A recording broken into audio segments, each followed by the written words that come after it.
ओम आनंद में। प्रेमियों, हाँ हाँ जी। जी। पिछले हफ्ते से और अब तक हम तुम लोगों का पुरुषार्थ, अवस्था, प्रेम सब देख रहे हैं। वो भजन की लाइन जो है, गुरु ज्ञान बगीचा लगाया है और प्रेम अमृत बरसाया है। आहा। गुरु ज्ञान बगीचा लगाया है और प्रेम अमृत बरसाया है। खिल रही है सारी फुलवारी, खिल रही है सारी फुलवारी, बलिहारी ऐसे सतगुरु। समझने की बात है कि गुरु माँ जी ने जो बगीचा लगाया, भूमि तैयार करी, करते हैं ना पहले भूमि तैयार, उन्होंने भूमि तैयार करी, उसमें बीज बोया, फिर उसमें जो पौधे को होता है जल देना, धूप देना, और फिर वो बीज फूट के पौधा बनता है और पौधे में फिर वो कलियां वगैरह आती हैं। ऐसे ही गुरु माँ जी ने ये सत्संग रूपी बगीचा बड़े युक्ति और प्रेम के संग लगाया। उसमें ज्ञान का बीज दबाया मिट्टी में, सबके अंदर, सबके हृदय में, भूमि में ज्ञान का बीज डाला और प्रेम का पुरुषार्थ करके जल देके उस पौधों को सींचा। वो पौधे बने, उनमें छोटी छोटी कलियां आई, कलियां आई। उस समय हम, लेकिन वो कलियां अब मैं देख रही हूँ, सुन रही हो ना मीरा?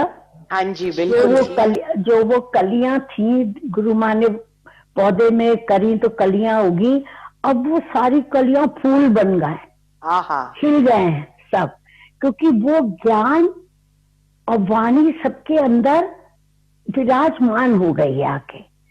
मैं यही देख रही हूँ, पिछले संडे से नोट कर रही हूँ कि कोई मजाक बात नहीं कि लोग बाग जनरली माइक दे दो तो शास्त्रों के श्लोक, संस्कृत के श्लोक और इधर उधर के ज्ञान की, शास्त्र की बातें बोल के माइक पे बोलते हैं, लेकिन ये बगीचा लहरा रिया है क्योंकि इसमें जितने भी प्रेमी बोले, वो कोई भी, इको हो रही है आवाज, वो कोई भी शास्त्रों की बातें नहीं बोल रहे थे। तुम लोग सब जने, तुम लोग निज अनुभव, गुरु वाणी और निज अनुभव तुम्हारा एक हो रहा था कि जो गुरु ने वाणी दी और वो ही हमारे अनुभव में हर समय घटती है। तो ये बहुत खुशी की बात थी।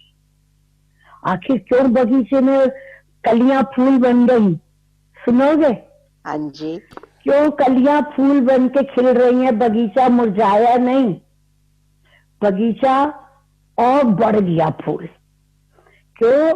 क्योंकि ये मैं अपनी नहीं कर रही हूँ, गुरु माँ की कला की तारीफ कर रही हूँ कि उन्होंने तुम्हें एक ऐसा माली तैयार करके दिया कि जिस माली ने उस बगीचे की रक्षा करी। मैं अपनी कला बोल रही हूँ, हाँ, अपने को नहीं समझ रही मैं तो गुरु माँ की कला को देख के खुश हो रही हूँ कि उन्होंने ऐसा माली तैयार करके तुम्हें दिया जिसने बगीचे को और फैलाया, उसको हरा भरा रखा।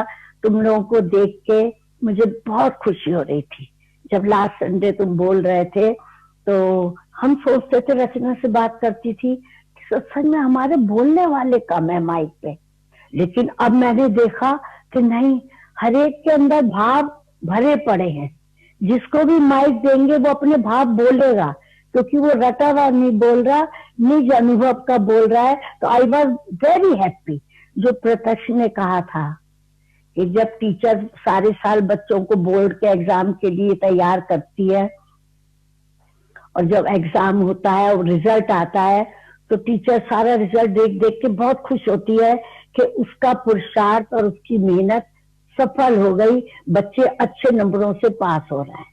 वही हाल हमारा था पिछले संडे, कि हंस रही थी घड़ी घड़ी, सब देख रहे थे कि खुश हो रहे थे, कैसे कैसे सबने अपने अपने अनुभव और बातें खोली, अनुभव और बातें खोली। वही लाइन याद आ रही थी कि बड़े प्रेम से सींची जीवन बगिया, बड़े प्रेम से सींची सत्संग बगिया, खिली रोम रोम आनंद कलिया। तो प्रेमियों बोलते रहो भैया, हाँ जी, प्रेमियों। हाँ जी, हाँ जी। तो वही पुरुषार्थ की बात की, हमें वो ज्ञान दिया गया कि हमने क्या पकड़ना है, क्या छोड़ना है, क्या सत है, क्या असत है। दुनिया में शास्त्र नहीं पढ़वाए, कोई तप नहीं कराए, सत असत की छाट गुरु माँ ने हमें करनी सिखाई, हमें करनी सिखाई कि क्या सत है, क्या असत है। हमने तुम्हें यही बताया कि क्या तुमने रखना है और क्या तुमने फेंकना है।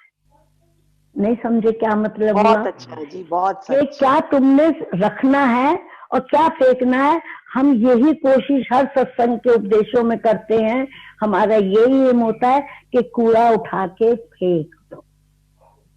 जिस प्रकार लॉकर के अंदर हम अपना धन संभाल के रखते हैं, पैसा जमा करते हैं, क्या उस लॉकर के अंदर अगर हम जाली नोट उठा के रखते जाएंगे संभाल के, क्या वो लाइफ में हमारे काम आएंगे? क्या हमें रईस बनाएंगे? क्या हमें सुखी बनाएंगे? नहीं, वो तो और पकड़े जाओगे। अगर कहीं से किसी ने रिपोर्ट कर दी तो वो पकड़े जाने वाली बात है। इसी प्रकार, इसी तरह से अगर हम अपने मन रूपी लॉकर में गलत चीजों की जमा करके रखते हैं, प्रारब्ध से ज्यादा की इच्छाएं रखते हैं, क्रोध की भावनाओं को रखते हैं। कभी भी कोई लड़की देखता है, लड़का, तो मैं कहती हूँ, ये लड़का देखता है, मैं कहती हूँ पहले पता कर इसमें गुस्सा तो तेज नहीं है, इसका स्वभाव कैसा है, कि गुस्सा तेज ना हो। एक दफा लालच चल जाता है रचना, एक दफा और अवगुण चल जाते हैं, पर क्रोध कभी नहीं चलता। क्रोध अपने को भी जलाता है और सारे परिवार को भी। तो हम कहते हैं क्रोध जिसका शांत हो उससे दोस्ती कर लो, धीरे धीरे चीजें ठीक हो जाएंगी। लेकिन क्रोधी आदमी से कोई कुछ समझा ही नहीं सकता, उसको तसल्ली दे ही नहीं सकता। तो पॉइंट था कि हमने अपने लॉकर में क्या रखना है? व्हाइट मनी, अच्छी करेंसी रखनी है लॉकर में, और जो विड्रॉ करना है वो अपने अशुभ कर्मों को, इच्छाओं को, व्यवहार को, सबको विड्रॉ करके फेंक देना है। यही उन्होंने हमें सिखाया कि how to live the happy life, how to live a happy life. खुश लाइफ जीने के लिए कैसे पकड़ना है, कैसे हमें छोड़ना है।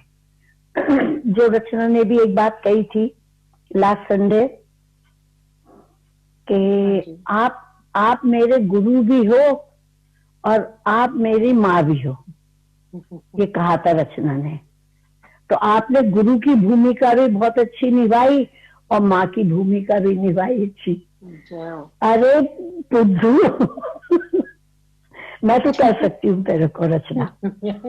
अरे जैसी माँ हमें मिली थी, जो हमने देखा, जो हमने सीखा, वही तो आगे हम करेंगे। जैसे माँ बाप को बच्चे देखते हैं वही करते हैं। हमें भी गुरु प्लस माँ दोनों एक रूप में मिले, जिन्होंने नीति और प्रीति के आधार पे ये माली तैयार करके खड़ा किया तुम लोगों के लिए। देखा है जी हमने भी। हाँ देखा है, बिल्कुल ठीक कहा। पास रहने का कोई तो फायदा है ना। कि दोनों चीजें जहाँ संग होती है, बैलेंस, वही चप्पू ठीक चल के नाव चलती है। जहाँ ममता आ जाती है और ममता में पट्टी बन जाए गांधारी की, तो नहीं हो सकता है। तो ये दोनों बातें हमारे को बहुत अच्छी लगी, तुम लोगों की भी। हम तो निज अनुभव की बात बताते हैं। अभी पिछले हफ्ते 2 लड़कियों की शादी हुई जी। शादी में लोग बाग पता नहीं क्या क्या अपने करते हैं, बोलते हैं, अपनी इच्छाएं रखती हैं, लड़कियां उड़ी उड़ी रहती हैं। लेकिन हमारी बच्चियां जो थी वो, उनका वो लिखा जाता है ना तुम बनियों में, लगन। लगन, लगन। हाँ, लिखा जाता है। तो उसकी माँ का फोन आया, लड़की की माँ का, दीदी माँ जी संग संग रहना, लगन लिखा जा रही है, आपकी कृपा चाहिए। 10 मिनट बाद उस लड़की का मैसेज आया जिसकी शादी थी। उसने एक लाइन लिख के हमें भेजी, सतगुरु तुमसे लगन मेरी आहा, लागी रहे। वाह, इतना दिल खुश हुआ कि जो ज्ञान बचपन से आदमी धारण करते हैं, जो बच्चे बचपन से ज्ञान को रखते हैं, वो ज्ञान उनके संग संग लाइफ में रहता है, हर समय रहता है और रहना चाहिए। माया आ भी जाए तो हटानी चाहिए। कि तुम लोगों के अंदर ज्ञान इस तरह टिका कि सुख में भी सचेत और दुख में भी सचेत। शादी में हो रही हो और आदमी ये कह के दीदी माँ जी संग संग रहना, आप माया ना चढ़ने देना मेरे पे, कितनी बड़ी बात है।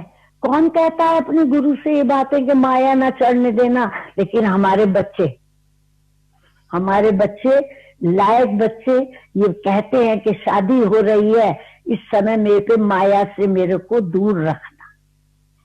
तो ये क्या है? गुरु माँ जी का दिया हुआ ज्ञान जो हम तुम्हें दे रहे हैं कि तुम क्या निकाल के फेंको और क्या निकाल के रखो।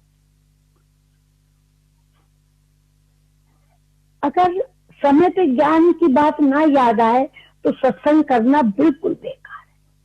अगर मौके पे सुखों में फूल जाओ, दुखों में भूल जाओ, कि सुख में फूल रहा है, दुख में भूल रहे हैं, अगर ये अवस्था है तो सत्संग करने का कोई भी लाभ नहीं है। एक हम सुन रहे थे, एक महात्मा बोल रहे थे वो व्हाट्सएप पे, तो बड़ी अच्छी रामायण की बात सुना रहे थे कि जब आदमी पे दुख पड़ता है तब तो वो चिल्ला चिल्ला के भगवान को याद करता है और अपने भाग्य को कोसता है और कहता है किसी तरह हेल्प करो हेल्प करो। और जब जरा सुख मिल जाते हैं तो ज्ञान मुंह पे आ जाता है, अजी दुनिया है, दुनिया तो सपना है। क्योंकि सब सुख होने पे ज्ञान की बातें मुंह से बोलने लगते हैं। लेकिन ज्ञान जब समय पे हर वक्त संग रहे, दुख में भी सुख में भी, रचना कितने बड़े बड़े तूफान में से निकाल ले तुम्हें, कितने बड़े बड़े तूफानों में से निकले हम सब। मैं अपने को ही नहीं कह रही, मैं सबको कह रही हूँ, हमारे प्रेमी सब पे आते हैं परेशानियां, लेकिन शक्ति से विवेक से उन तूफानों को लांघ जाए वही सच्चा सत्संगी कहलाता है। बिल्कुल। तो हम वो सुना रहे थे तुम्हें कि वो एक कहानी सुना रहे थे रामायण की किस्सा। हाँ, कि जिस समय श्री राम वनों में सीता को ढूंढ रहे थे और पता नहीं लग रहा था, तो उन्हें वहां पे सुग्रीव मिले। सुग्रीव और उनके बानर उनके संग संग थोड़े से थे। तो उन्होंने अपनी परेशानी श्री राम को कही कि मैं बहुत दुखी हूँ प्रभु, मैं बहुत परेशान हूँ, मेरे भाई ने राज ले लिया, मेरी पत्नी को भी हड़प ले लिया है और मैं इधर सूरज जंगलों में अपना छुपाए फिर रही हूँ, जान बचाए, प्लीज हेल्प मी, मेरी सहायता करिए, मैं बहुत परेशान हूँ। आप मेरी सहायता करें तो मैं जब वो राज मिल जाएगा तो मैं सीता को ढूंढने में 100% आपका सहयोग दूंगा, मैं सीता को ढूंढूंगा। श्री राम ने कहा ओके, सेटलमेंट हो गया। अब किस तरह से भी उन्होंने बाली को मार के सुग्रीव का राज वापिस दिलाया, पत्नी को दिलवाया, सारी चीजें अच्छी सब करी। अब सब बानर, हनुमान जी, सब राम लक्ष्मण सब एक्सपेक्ट कर रहे थे कि अब बाली जो है, सुग्रीव जो है, बाली मर गया है, सुग्रीव धन्यवाद करेगा और खुश होके कहेगा आपने मेरी सब चीज वापिस करी। लेकिन जब हनुमान जी ने कहा सुग्रीव अब खुश हो, अब तो सब चीज मिल गई, अजी क्या रखा है दुनिया में। हनुमान जी से सुग्रीव बोला ये तो सपना है दुनिया, आज कुछ है तो कल कुछ है। सब जने आश्चर्य में पड़ गए कि जब जंगलों में पहाड़ों पे दुखी था तब तो हेल्प मांग रहा था, अब जब सब कुछ मिल गया तो ज्ञान बाड़ी पे आ गया। नो, ज्ञान बाणी पे ये नहीं कि उपदेश की वक्त आ जाए रटा हुआ, वो रटा हुआ ज्ञान कहलाता है। अनुभव का ज्ञान वो कहलाता है जब समय पे आदमी सचेत रहे। वो भजन की लाइन याद रहे वो है ना, कौन सी, करते जाओ शुभ कर्मों को, कर्म तो कोई बुरा नहीं, करते करते ये ना भूलो करने वाला एक तो ही एक भाई।